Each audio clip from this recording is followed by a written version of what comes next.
Howdy. What's up, Teach? How you doing? Oh, I'm just I've been working my little butt off. She's a working a lot. That's right, but we'll take it. We like that. What about you? How you doing? Good. Chilling. Chilling. Yeah, I just got like some last minute work stuff pulled onto me this afternoon, and I just took a nice long break and ate some really fire ice cream. Where from? Actually, I've been obsessed with Talenti. Okay. Just the good old grocery store It's like finds. grocery store gelato, right? Yes. Okay. They What make flavor? these ones called like Talenti layers, and this Mhm. one was cookies and cream ice cream, a layer of like the cookie crumbles, Fire. layer of dulce de leche, Yum. then a layer of vanilla gelato, then a final layer of more cookie crumbles. I love the look of those. I feel like they're really hard to open. Do you find that? What do you mean? The like Like, actual container itself? yeah, the container Oh, itself. actually, What? I've been eating a lot of ice cream, and the other day I was home alone and I was trying to open and I wanted it so bad, and I was so annoyed that I couldn't open it. I had like a whole moment where I was like, if you deserve to eat this many calories, you have to have the strength to open this container. I think they're actually like really hard to open, and I've seen people like have injured themselves trying to cut the Talentis open with a knife on the top because they're so impossible. I'm like, they need to work on that packaging because Oh, I think this is a didn't common know issue. it was like a thing. It's a well-known issue. Yeah, and it's happened to me Okay. before. So I love them and I love the look of them, but then I like kind of don't like buying them because they're so hard to open. I have been able to open the containers in the end, so You prevailed. You're stronger. I literally, you know me, I'm like so weak in the hands. Like I can't do it. yeah, I did It's the have to get like a worst. towel involved because it's like slippery on one side because it's like ice cream, and Mhm. then it's. I do agree they've gone kind of rogue with the packaging compared to like most other small form grocery store ice cream are in like a little carton situation. I do like the view of it that you can see the layers. If you're gonna layer something, then you need to see It's the also layers. just like the proper crunch factor is in there. It's the proper cookie to ice cream ratio factor. It reminded me a little bit of the Cafe Pana cookies and cream that I told the pod Yes. about. But this was a grocery store edition. You can buy it down the street from my house. So Fire. We enjoyed recently it. had a local soft serve that's like newish to us. I think it's been there about a year. Love a good soft serve. You've Locally on soft always serve. loved soft serve. It does not do it for Doesn't me. do anything for you? Not anything. It's just like not on the level of like other types. Oh, I think it's But you and I have top different tier. tastes when it comes to that stuff. Like you love eggs. Mhm. We couldn't be caught dead eating one. Yep. You have always been more of a pie girl. I was always like a cake kid. Yeah, don't care for cake. Cake I is love cake. In Mhm. general, I've always had like a sweet tooth. And Yeah. like the sweetest of teeth. Yeah, the sweetest of sweet teeth. Do you like candies though? I don't feel like you do. Mm-mm. No, we both don't fuck with candy. Don't mess with candy, I should say. Yeah, I don't care if I mean, of course I'll have like a couple pieces, but it's like, what do they call it? Cloyingly sweet. Yeah. So it's even just though I love pure- sweet stuff, like I love a chocolate chip cookie, I love a thick frosting on an amazing like wedding cake or something like that. I don't need to have, I don't know, it's like the red dye 40 stuff, the gummies. Yeah. I feel like my sweets I need it to Although, be paired with. I'm like, what is What's this? This is that? my electrolytes that I've been drinking. I'm so sweaty here in the summer. Like I soaked through my shirt on my walk home. So I've been trying to replenish. And I'm like, what is this dyed with? It's quite neon. That's very scary. That looks like it's related Bottoms up. to yeah. It's got a Mountain Dew quality to it, like neon glowing. This Like it looks one's like it would mixed glow in the berry dark. flavor. Mixed berry. I bought a multi-pack. It's not my favorite flavor. I prefer the citrus blends, but that's all right. What can you do? Anyway, nothing, not much. You can drink it or not. It's up to you. There you have it. Yes. Well, we are back at it again. Back at it. The dog days of summer, talking about our ice cream choices. Hope we're not boring our audience with all of our sugar talk, of our ice cream sugar talk. But happy to be back with another episode of Message in a Bottle. Yay, With happy to be here. Paloma, that's And me. Pilar, that's me. That's you. Couple of sisters. Talking it out. Sisters talking it out. missing each other, living far apart. Do you miss me? So I miss you. Yeah, you've Well, been it's extra busy, so I Well, you were don't get extra to talk to you. busy, and then I had to be the one that was like, talk to me, I miss you. And then now I'm super busy, and it's been big inverse. I don't know if you feel that. I definitely do. Yep, our timing did not align on when we were super busy, so we've both been like, hi. Yearning for the other. Yes. I want to tell you everything. Yeah. Tell me one quick little thing before we get into our topic. Okay, I watched this crazy documentary the other day called Hail Satan, and it was so fascinating. It's about Satanists, which is controversial topic for sure, but basically it's this like new religious movement, and they don't like necessarily really believe in Satan. I mean, I think some of them do, but mostly it's like this like movement to ensure freedom of religion in the US because they feel like we've gone too far towards like Christian nationalism and towards like Christian like preference and Christian privilege, they call it. And they're like, so they're fighting back by saying like, well, we're a religion and we believe in this. And obviously it's very triggering for people on the other side. But it's basically this like I think it was Arkansas wanted to put up like the 10 commandments on government property near the state capitol. And they were like, okay, well, if you do that, we want to put up a statue of Satan. So they're fighting like for religious freedom. Fighting fire with fire, kind of, right? Like they're doing, it's kind of like there's an absurdist element. Absolutely. Absolutely. So fascinating. Yeah, really fascinating because, you know, in the US, we do theoretically pride ourselves on freedom of religion, freedom of free speech, et cetera, but obviously in practice, I think a lot of those things have been swaying towards favoring Christianity as the dominant religion and Christianity being used, unfortunately, in a lot of cases, I think, to like repeal women's rights, reproductive rights, homosexual rights, like et cetera, et cetera, et cetera. So they're really fighting for, and their tenets honestly are like very nice. Like they're not into like they don't believe in like being evil or anything. They believe in like the rights of all people. And, you know, they're like really science driven. They're like, we want to believe in like whatever the latest science is to guide our beliefs. So it's actually like very sound. And yeah, just kind of shows that also people crave community in whatever they can find it. And it's a lot of people that didn't find community or, I mean, they interviewed people that were like, I grew up, you know, hyper Christian in the house I grew up in and just didn't see myself in that or, you know, so I impromptu recommend watching that because my mind was a little bit blown. I didn't really know about that. Is that on Netflix? Yes, I believe it was on Netflix. Okay, nice.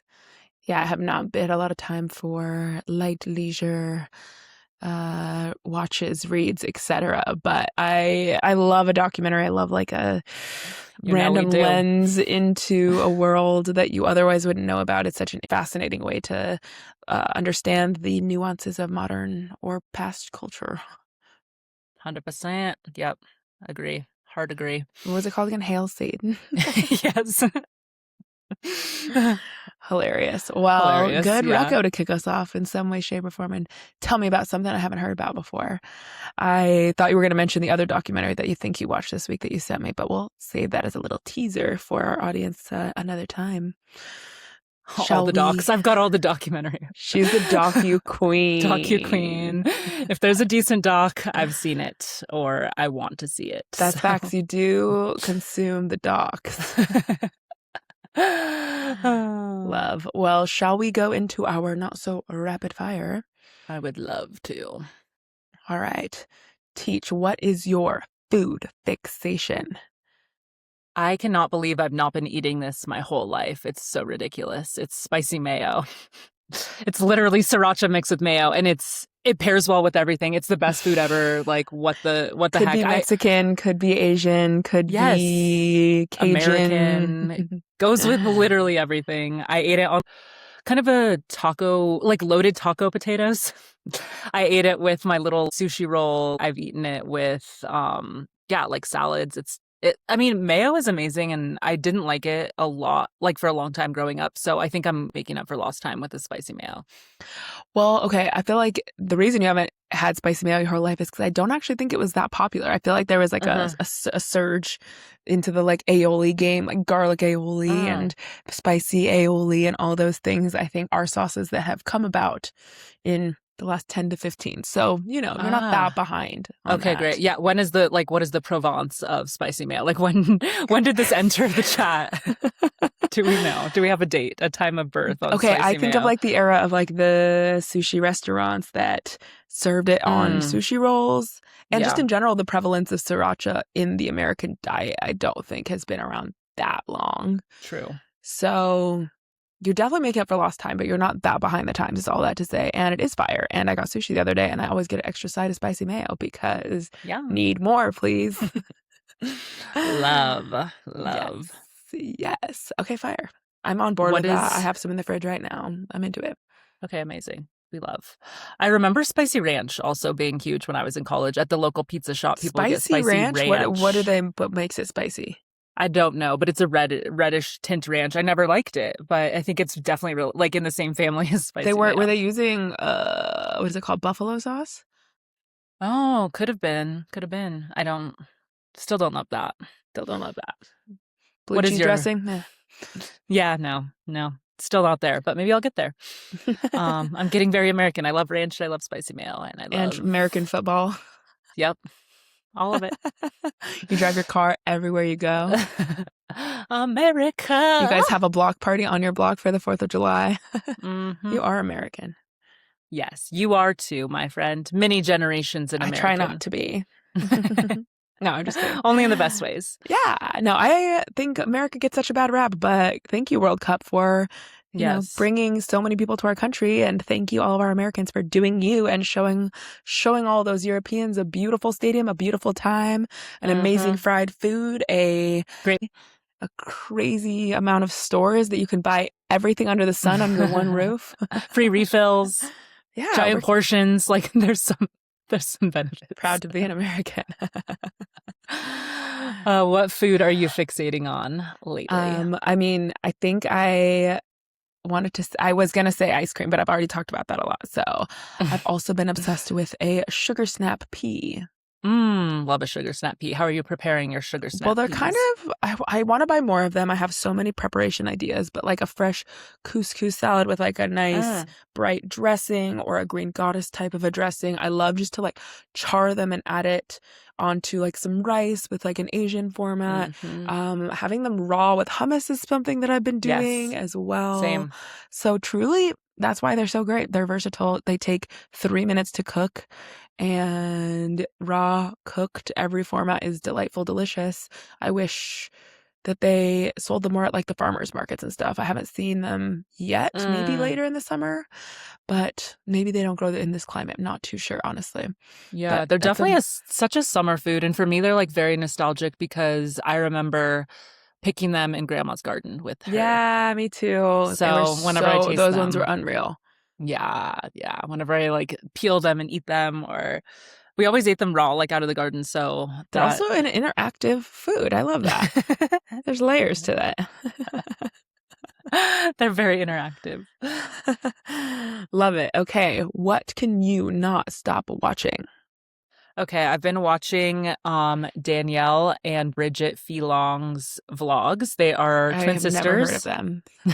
I will fill you in. Okay, They great. are twin sisters who live in New York. They are influencers, and they started their own clothing brand. But the reason I love to watch them is because they're like best friend sisters, and I miss my sissy. And yeah, they're just like, it's really, really, yeah, I just like, brings me to our relationship of they get such a kick out of each other. They love to hang out. They support each other. They're really, really close, and like so close because they're twins and they live in the same city. They get to see each other all the time. So just that sister vibe. That's what I've been watching. Love. I mean, twins is really next level. Like it is interconnected. Just the amount of they're like genetic makeup. Yeah, that's crazy. Yeah. Yeah, totally an interesting dynamic. I can't quite imagine what it would be like, but they seem like really happy to have each other and love it, and have been through together. Like I think they went to college together. Like they've been really close their whole lives and are very I don't know. I think I'd really struggle with my own sense of self-identity outside of that, but maybe I feel differently if there was someone that was so close. Yeah, I mean, when someone looks exactly like you, I think you on some level might have some sort of shared identity. Like you see have their to, and your shared successes as your experiences. success, and like and literally their lives are so overlapped that they're kind of like it's I've always next wondered level. about like dating and like how that works. Right. Yeah. One of them is she already got like officially married and she's having her bigger ceremony soon. One of them is in a long-term relationship. I've saw in another podcast, someone asked them, like, would your partners be able to, if you guys switch Right. places? What did they answer? They said yes. Maybe not like immediately, like Oof, in the that's first concerning. second. I mean, I think they said like, if it was just, if I was just like passing by or something, but the second I spoke, I think they would know. That's crazy to What think if they about. pretended? Like that's Right. assuming What that if they have, no that's a social malintent. experiment? Let's not play out. That's too weird. But I feel like there's been a lot of mediocre movies with some sort of version of that plotline involved. Totally. So we can leave that for those. What have you Amazing. not been able to stop watching? I have been just full feed, all things football, World Football. Cup. I think it's just been sports summer in New York. So Yes. many watch parties, so many streets popping off with, because there's so many cultures from around the world here. It seems like every other day they're like, this country played in this neighborhood that has a big population of, from that country. They were screaming in the streets, and then this group and that group. And yeah, I've just loved seeing the world come together. And it's obviously happening in our backyard in all the stadiums in the US, also Mexico and Canada. So yeah, all of the World Cup clips I have been catching, and it's electric. I think it's bringing soccer, it's bringing football to the American public, and I think the Americans are loving it.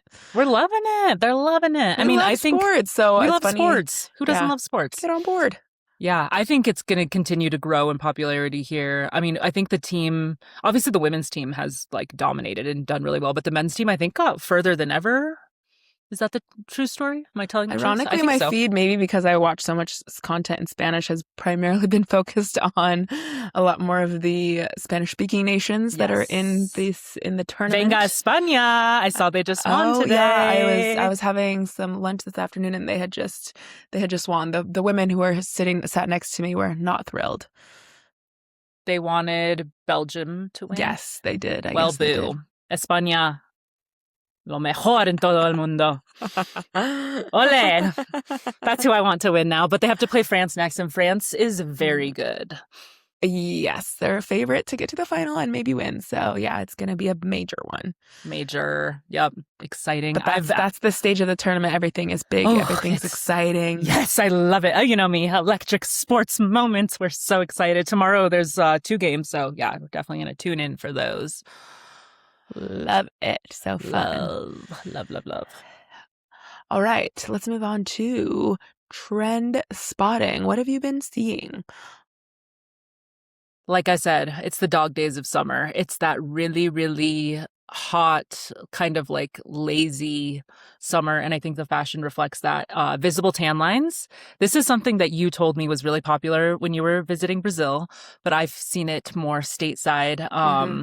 Kind of like the thong lines hanging out, or like really leaning into like straps. I think it's cute. I think it makes sense. I think it's, it's a summery time vibe. So Americans, I think for our whole upbringing and through now, have been obsessed with looking tan and showcasing that in some way or another. So spray tans, self-tanning lotion, tanning beds. Yes. Now it's like a status symbol to show that you have tan lines. It's kind of like a symbol that you have enough leisure and money to go be beachside and get under the sun. And yeah, I like the look, but it's also just so interesting that it's prevailed, that look, that obsession with that golden glimmer. Yeah, totally. At least we're not doing the stickers. I don't want that to come back, like the little sticker on the side with the... I'm not so sure it's not here. Have you seen it? I feel like, all the Gen Zers love the little cutesy stuff, like little gems, a little like star, little thing. I don't know. I think it's around. I don't know. Okay. Because I've only been to the beach once this summer so far, because it's been busy, but I went last weekend and it was fun. It was popping. And tans were out, bums were out, the whole thing.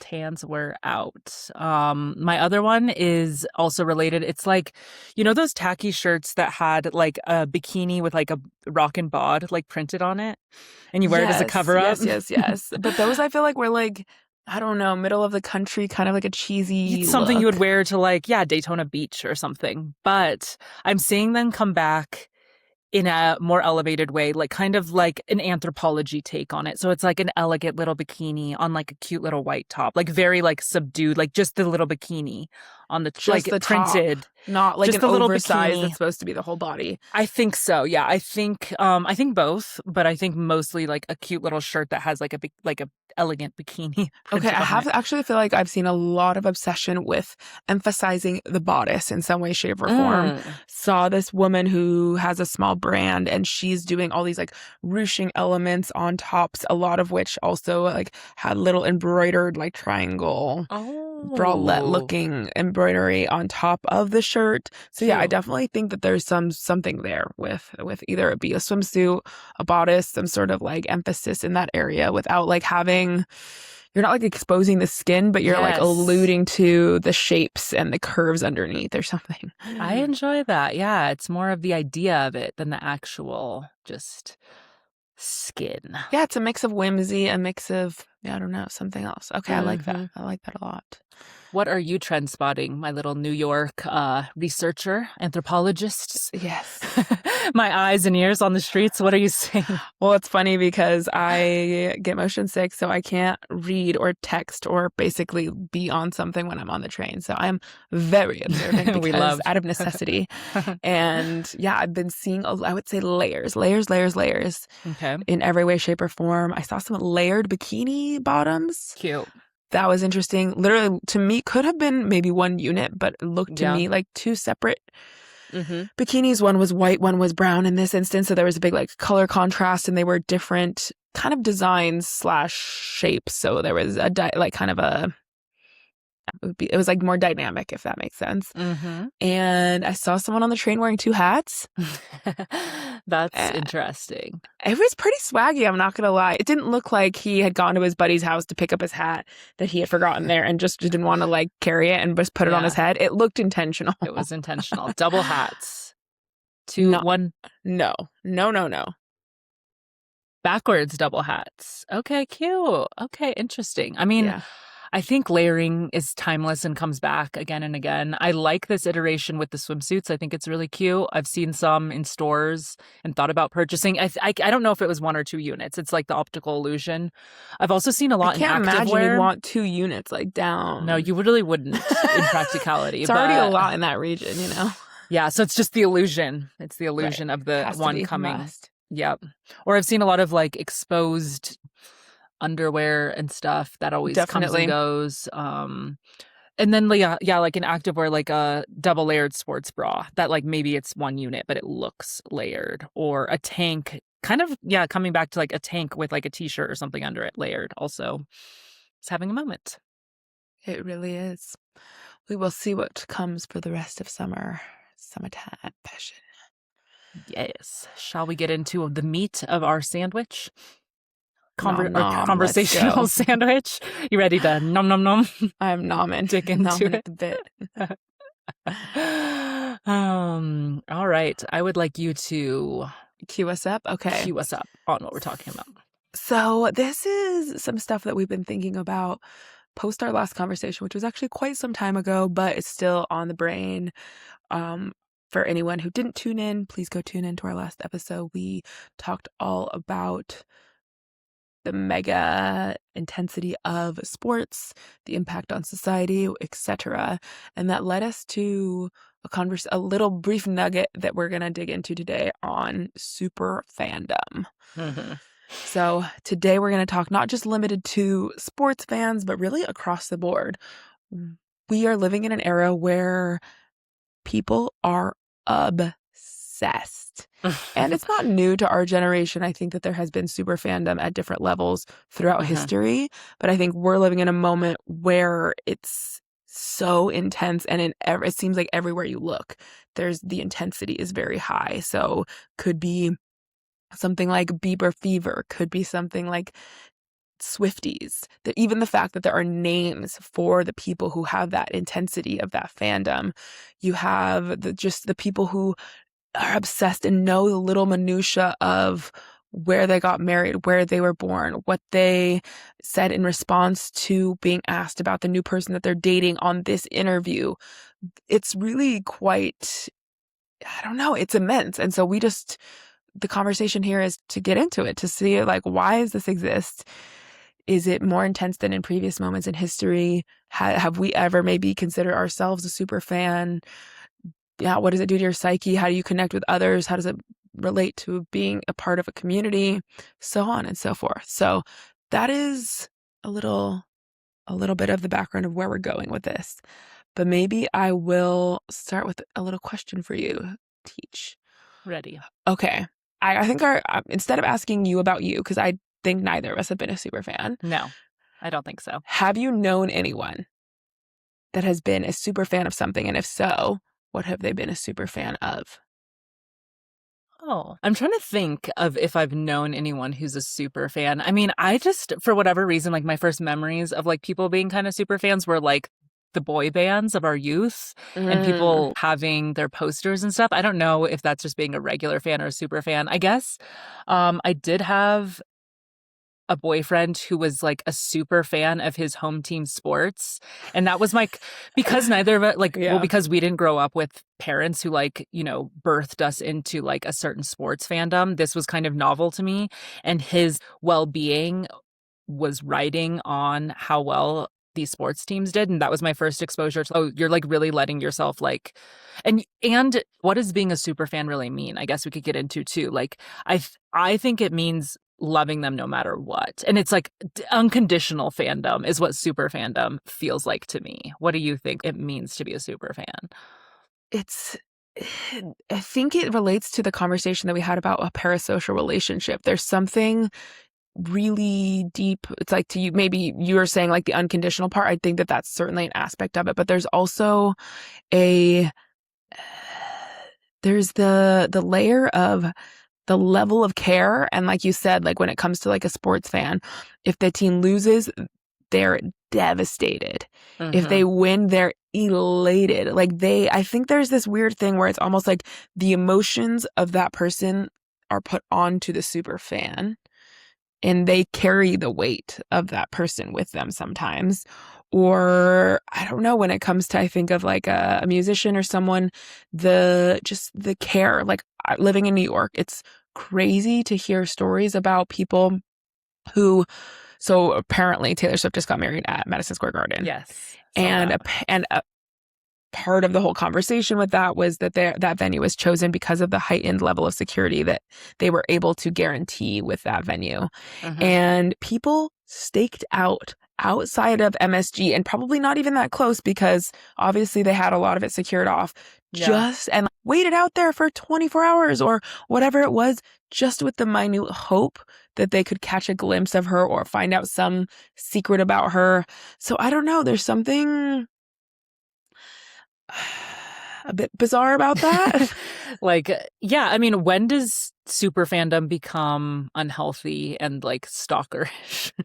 Sure. And I guess maybe I've never known anyone that like that much of a super fan. I have had like a coworker, for example, who we were working on a short-term gig together. And one of the first days I met her, within an hour of meeting her, she brings up Justin Bieber. And I just said something about, I think she was talking about his Coachella performance. Okay. And I said something like, I wasn't really sure if I like got it. And she immediately got pissed and made me like wrong. And she's like, you're just wrong. And it was this, and you just don't understand. If you're not a true fan, you just wouldn't understand. And da da da da da da da.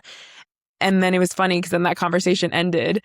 And then my other coworker was like, you woke the beast, or like you triggered something in her to make that come out. And she was such a fan that it almost made it a situation where it could other her from other people who weren't a fan of him. And not to say I'm kind of neutral on him. Like I just don't have strong feelings one way or another. So I think... Yeah, so what you're saying is super fandom is riding hard for someone regardless of their, like regardless. Basically, it's like it is pretty unconditional. Yes, absolutely. Which is crazy. And that's, I guess, where, I feel like we're fans of things, but like it's conditional. I'm like, no, I still think, that song sucked, or like that performance was weak, or blah, blah, blah. And I'm totally a fair weather fan when it comes to sports. I'm like, oof, they're winning. I'm like total bandwagon. Like it's fun to root for winners. I get that there's something cool about believing in a team or whatever and like writing for them no matter if they like continue to lose, but it is setting yourself up for heartbreak too. Yeah, I think there's an element here that I find interesting, which is it's not just the unconditional, but also the love almost exists within a vacuum versus having nuance. For example, I'm like, I can appreciate this album of Justin Bieber.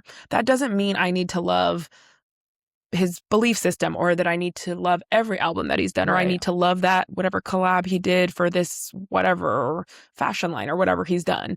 And I think a lot of super fans, their love exists in a vacuum, almost like that person can do no wrong. Once they're in their heart, it's like they, like you said, they are a diehard fan, like the sports fan, regardless of how they're doing that season, they're in it. Have you seen this phenomenon? It's hilarious of sports fans when their team is doing really bad. They show up to the game in brown paper bags on their heads. Like to hide their identity, like they're embarrassed. Yeah, I don't know what it means exactly. Sam's told me about it. Like, you know, if you have teams like really sucking, like let's say they're, you know, they've only won 2 of their past like 10 NFL games or something. Like if they're the fans will like some like groups of fans will sit and they just have like their eyes and they just have like they're like the ashamed fan. It's like hilarious. Like they're still there, but they're showing their displeasure by brown paper bagging their face. So interesting. Yeah, that's fascinating. Like what is that about? Yeah, I don't know. Yeah, I'm curious because there's again, I think we come back to this a lot in so many of our conversations because we talk about society, we talk about what's happening in our society and the trends that we see. And this, I think, is so exemplary of the fact that people want to feel a part of a community. Yeah.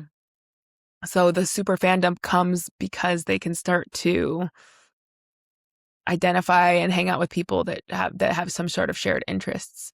And it can make them feel a part of something bigger than themselves. So it makes sense. And I think in previous eras throughout human history, the super fandom has been more for a religion or for a certain like nationality, or right. There was other mega things that were something to believe in, something to share, like to create that shared identity with other groups of people.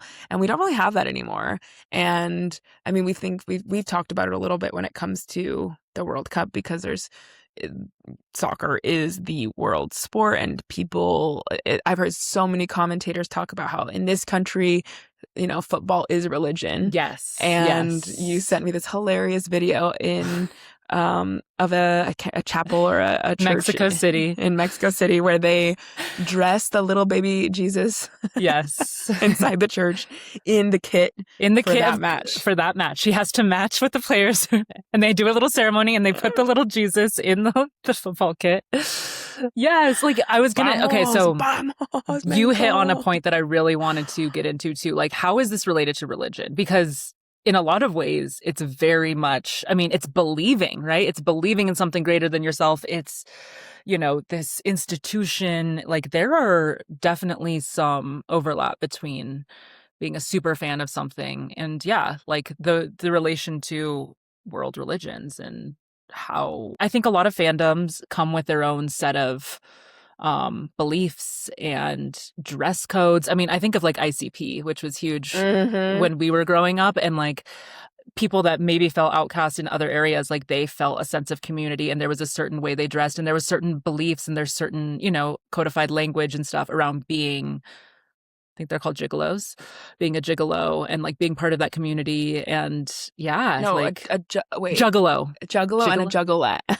Juggalette. Did I say gigolo? That's not right. Juggalo. But obviously it's a play on that, right? It has to be somewhat maybe come from that. I have no idea. A juggalo and a juggalette. I'm speaking of something that I don't fully know, but... also, ICP, people might not know, Insane Clown Posse. Yeah. And I assume they're still around. I mean, I don't really know, but that was huge in, you know, the early 2000s when we were growing up. I definitely, you know, knew classmates and stuff that were part of that fandom. Sure. Well, on the note of religion, I think it's also important to talk about hope and faith. Because to me, that's the other thing that relates the mega fandom of something to religion is that it's a place that provides that hope Mm-hmm. of like a something to again to not only be a part of something that is bigger than you, but have something outside of yourself that gives you something to believe in, brings you a sense of faith in humanity or faith Mm-hmm. in your people. I think, for something like World Cup, right? Faith Right. in your Your nation. nation. Yes, exactly. And yeah, I mean, the way I've heard people talk about, like Argentinians talk about Messi, is on the level of God, for sure. Intense. That's intense. It's powerful stuff. Very, very powerful stuff. Yeah. Wow. Yeah, it's no joke. Um, So my question for you next is, what do you think it would be like to be on the receiving end of that type of super oof. fandom? I think it would be intoxicating. I think For how long? Then how, like, when do you get sick of like when do you get something? scared? When do you get, yeah, I mean, I think depending on your personality, I think some people are built for it more than others, for sure. I think I would enjoy it, but then I think it would get like, I also think like, yeah, people handle it differently. You could be like Charlie Sheen where you become untouchable and then you're just like, I can do no wrong and I'm going to just Go do it. rogue. Yeah. Like, and I do think power in a lot of ways gets to people's heads when that many people idolize you. I think it is hard to stay grounded. Yeah, I think a lot of people that have success in staying grounded have like they surround themselves with a lot of people who knew them before they were famous, you know? I was Go thinking ahead. about like seeing, for example, like thinking of an instance in which you meet a fan that has tattooed you onto their body. Or an instance where they like make a themed party about you or have an event Mm-hmm. where they only play your songs. Like that has to be a bit out of body, right? Where you start to like lose your sense of humanity. When you start seeing when that imagery or that relationship or the intensity of the love or the self-expression Mm-hmm. or rather the expression of that love becomes so big, I feel like you might start to, feel godly or feel Yeah. omnipotent. Is that the word? Yeah, untouchable. Or, I mean, or do you have to dissociate? Like, are you separate, somewhat in your own mind, separating like your true self from your brand and your public persona? You know what I I mean? think that you have to be very, what's the word? Evolved to be able to achieve that and to really separate the ego out of that. I think Yeah. it's very possible, and I'm sure that there are mega, mega famous people who do that. I mean, I think of Beyonce, for example. I think she is made a lot. Her and Rihanna actually both, I think, have done a very good job of maintaining a level of privacy in their lives. And Mm-hmm. probably for that very reason of not wanting to get sucked into the vortex, of not wanting to let the ego that can result from that obsession that people have overcome you and your own humanity or what have you. Yeah, it's strange. Yeah. I want to get into more, but I feel like we're running out of time. We are. This is a big topic. So, yeah, do you have any last question or note on this piece, or we can? I just wanted to pose the question, do you think that people are super fans of brands in the same way that they are of people and Mm. sports teams and stuff these days? But can you separate those things from being a brand? Ah, yes. I mean, Mic the drop. Argentina team is a brand, right? Yeah, Yeah, like Taylor Swift is a brand. But like I'm correct. talking about like maybe Mhm. like people camping out for Supreme hoodies or even people were like camping out for like the latest road drop and they were I think literally it's giving out like a different. I think that hoodie. obsession is different because Okay. that's very rooted in the promise of free shit, which isn't necessarily promised when it comes to like a super fan of a person or a celebrity. And I also think that there's not the, like, you're not like, I'm a Supreme fan. I've never heard of someone being like, I don't know, insert brand of choice, a Targety or a whatever like, brand that they might be like obsessed with. They're like, yeah, I go to Target all the time, but I'm not like, that's not becoming part of your own sense of identity or someone getting mad at another person or being like, you're wrong for loving Starbucks. Hmm. I mean, I do think it is a big part of self-identity and expression is people's association with brands. But yeah, I don't think people have the same level of obsession that comes with being a super fan of these other things that we're talking about, like Yeah, of an sports and artist, a celebrity, a celebrities, sports team, artists. yeah, athlete, exactly. I Hmm. think there because of the humanity involved in that is like what is another component of the super fandom. Hmm. The unconditional love, I think, relates to the fact that it is a person at the core of it.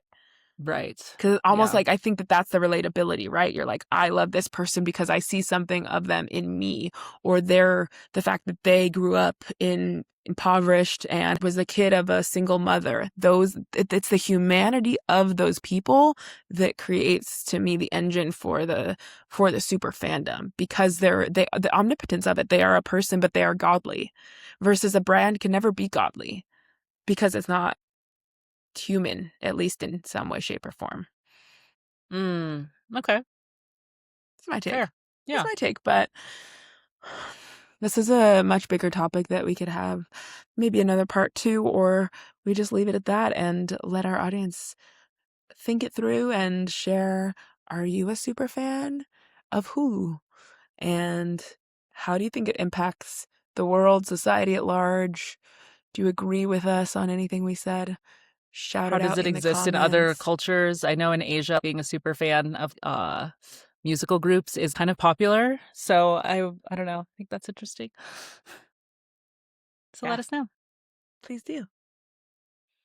Well, shall we do our little inspo or reco of the week? Which one are you sharing today? I will do a quick little inspo of the week Love. to start us off. So, I've been feeling inspired by people who own their own businesses. I Nice. became a freelancer this year and therefore I am a business owner of Oh, my own business. wow. Not inspired necessarily by myself, don't get me wrong here. In the process of becoming a freelancer, I have learned a lot, have asked the internet a lot of questions, have had to do a ton of legwork to really figure out what that looks like in practice, taxes, and do I become an LLC, this, that, and the other thing. It's very complicated. And so it's just, and I've had the opportunity to connect with other small business owners and people who run their own freelance business. And it's really just made me appreciate so much of what that means because it's hard. It's Yeah. complicated. It's a lot of extra work that isn't directly paid for. Even just Uh-huh. managing invoicing and accounting and all of those other components of getting paid, making sure you're getting paid, advocating for yourself continuously, writing contracts, insurance, the list goes on. So, yeah, the impetus of this inspiration is primarily my own experience with this, meeting people and navigating this world. But I also, outside of that, have always had a strong respect for other small business owners. Yeah. I am grateful to live in a city where I get Snaps. to, go to a lot of smaller owned businesses. And I Mm-hmm. love to watch little stories about what it took for people to get there. And it's a lot of grit. It's a Lot. lot of learning as you go. It's a lot of Mm-hmm. trial and error. It's a lot of risk it for the biscuit. It's a lot of, Entrepreneurial spirit. that's right. So Bootstrapping. Yeah. yeah. Shout out to all the small business owners. It's not easy, and then yeah, very, very enlightening to kind of get your own taste of everything that goes into making it work. Yeah, it's gritty, but it's also fun. You're really in the mix of it, and it's very like problem solving Mm-hmm. and dynamic. You have a friend who's a small business owner, our cousin or husband are a Yes. small business owner. So yeah, we've had some exposure to it from those angles as well, and takes a lot. Takes a lot. Yeah, you're never really off at the end of the day because it's on you. So, Yeah, yeah, shout out to all the small business owners that we know and admire so much that are crushing it. Very, very inspiring. no doubt about it.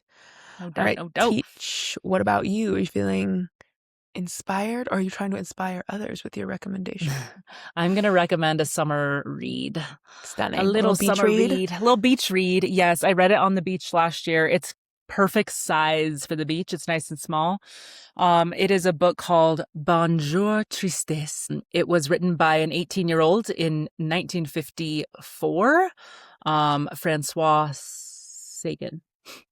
I'm not sure if I'm saying that right. Sagan. I'm not sure. Francois Sagan. Um, Dog Days of Summer. It's just a very sun-soaked, takes place in the French Riviera, written by an 18-year-old, highlighting a protagonist who's also, I think, about 17 years old, who is spending most of her time with her widowed father, who's kind of this bachelor. And yeah, it's about her own kind of sexual awakening, coming of age. It was kind of controversial when it came out. I think the Vatican didn't love it. I think it was banned, sounds like. But it's a beautiful book. It's very poetic. There's some darkness to it. Some dark stuff happens. All set on the backdrop though of like days spent lounging around in the sun, on boats, on the beach. So um I heard someone describe it as one of those books that kind of reminds you of where you were when you read it, just because it's so descriptive and so Mm. visceral. And I definitely, like, when I look at that book cover, I'm transported back to reading this book on the beach. So I highly recommend for poolside, beachside, or lounging in the sun in the park or something, just a good summer read. I want like a little juicy summer read because I've been busy and not taking time to read, and I feel like the books that I had were a bit more robust. So this would be maybe perfect for a little park day or a little beach day coming up. So we'll add it Highly to the list. recommend. Love. Love it. Very summer themed for you guys all day. Hoping you're feeling sun kissed, eating your cherries, sitting by the pool, eating your ice cream. Snap peas dipped in some spicy mayo. We wish it for all of you all. That's all for now, folks. Peace Thank you out. for tuning in. Have a Catch you. stunning weekend. Do it upright.